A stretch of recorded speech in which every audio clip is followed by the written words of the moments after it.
Hi, I'm Mark, and welcome to the weekly Outside Views report on German politics. The union faction in the Bundestag, the General Assembly, unanimously supported a constitutional complaint against the electoral law reform decided by the so-called traffic light coalition. The MPs would submit an abstract norm control lawsuit to the Federal Constitutional Court in Karlsruhe to have it checked whether the new electoral law passed by the governing coalition is consistent with the Constitution, according to participants in the parliamentary group meeting in Berlin on Tuesday. The parliamentary group will also apply for a temporary injunction. If the law passed by the so-called traffic light coalition of the Social Democrats, Greens and Liberals in the past week, if that comes into force, the proxies of the parliamentary group would file the lawsuit for the MPs, it said. And this requires 184 signatures, a quarter of the MPs. There are 197 parliamentarians in the union faction, so it's enough. Baden-Württemberg Prime Minister Winfried Kretschmann attacked Chancellor Olaf Scholz directly after the marathon meeting of the coalition committee. The traffic light could also govern better than it does, said the Green politician on Tuesday in Stuttgart. I think holding 19-hour meetings is a sign of the Chancellor's weakness in leadership. The Green and Black government in Baden-Württemberg is far from something like that, he says. More speed also in motorway projects. This has long been controversial in the coalition. However, after long negotiations, the leaders of the Social Democrats, the Greens and the Liberals have now agreed that not only the rail network will be modernized more quickly and that dilapidated bridges will be renovated and replaced more quickly and more easily than before. Projects for motorways are also to be accelerated. It's about traffic jams and bottlenecks. Altogether, there are 144 projects from the Federal Transport Infrastructure Plan. This could now be implemented very quickly, according to a list from the Ministry of Transport. The list was available to the German press agency. An overriding public interest is to be stipulated for the projects. This should speed up planning and approval procedures, as well as environmental protection tests. And the goal is fewer traffic jams and smoother traffic on the freeways.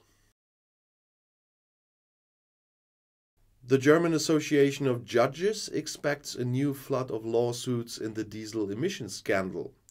Law firms specialized in diesel cases are already campaigning aggressively for new mandates, so the number of cases in many courts is likely to continue to rise significantly, said their federal manager Sven Rehben to the Düsseldorfer Rheinische Post, that's a local newspaper.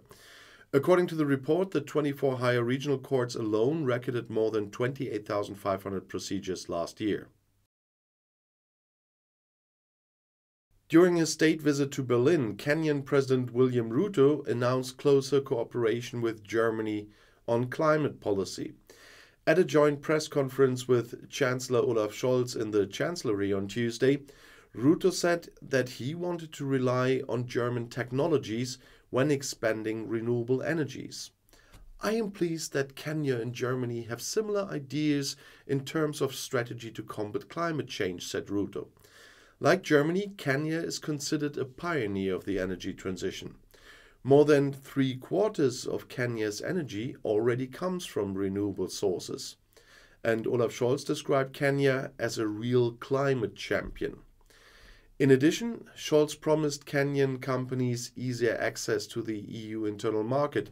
The EU is currently negotiating appropriate economic agreements with the East African country. The German Association of Towns and Municipalities is pushing for simpler visa procedures in order to bring urgently needed specialists to Germany. The most important thing is to speed up and digitize the procedures for foreign skilled workers, said the managing director of the Municipal Association, Gerd Landsberg, to the Rheinische Post on Wednesday, before the decision for a skilled labor immigration law by the federal cabinet.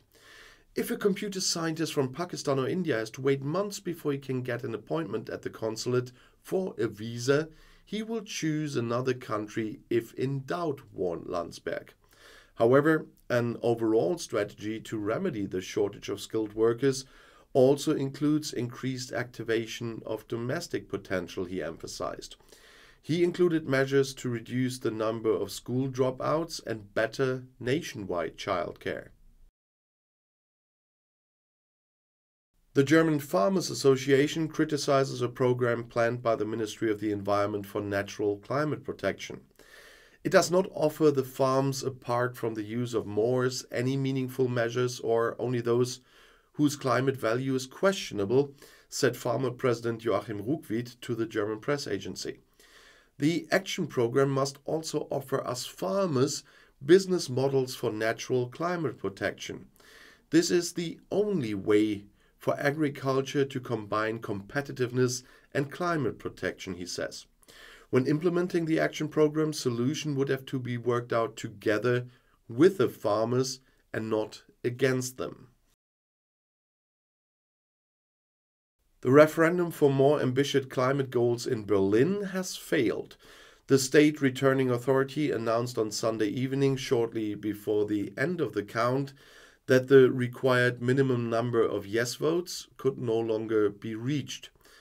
An Alliance Climate Restart wanted to achieve a change in the state energy transition law with this vote. Specifically, Berlin should commit itself to becoming climate neutral by 2030 and not by 2045 as previously planned.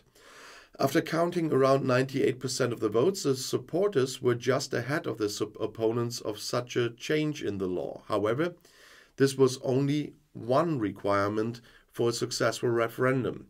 The second requirement, an approval rate of at least 25% of all eligible voters, was not met. Germany and Denmark have agreed to cooperate more closely on energy policy.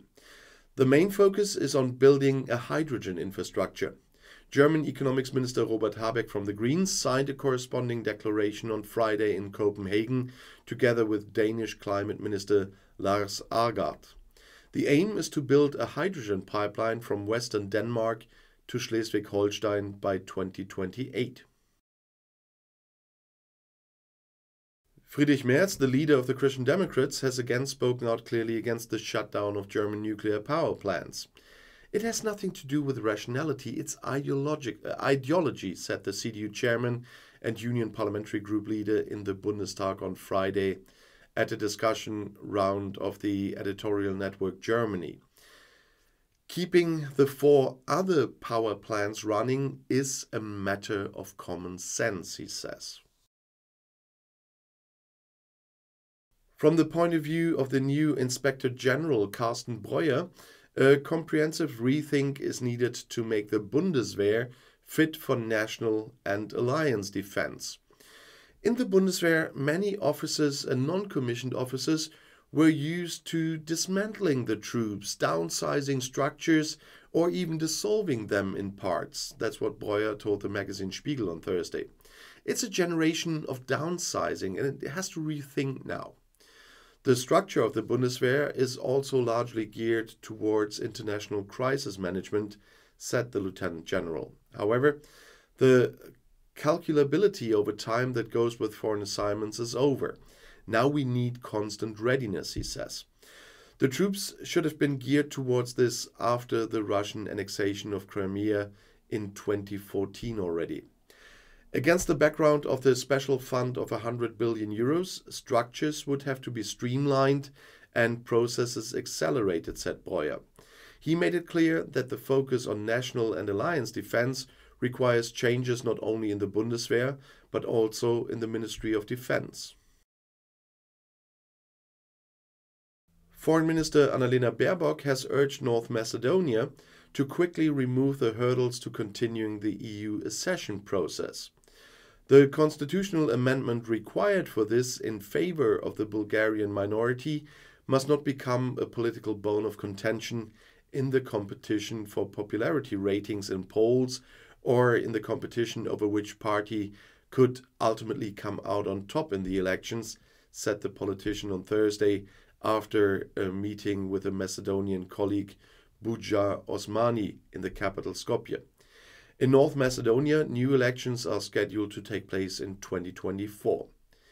And this concludes this week's report on German politics. In the end screen you find already another, which might not be on German politics, but all the more interesting. And I'll see you in my next video. I'll be back.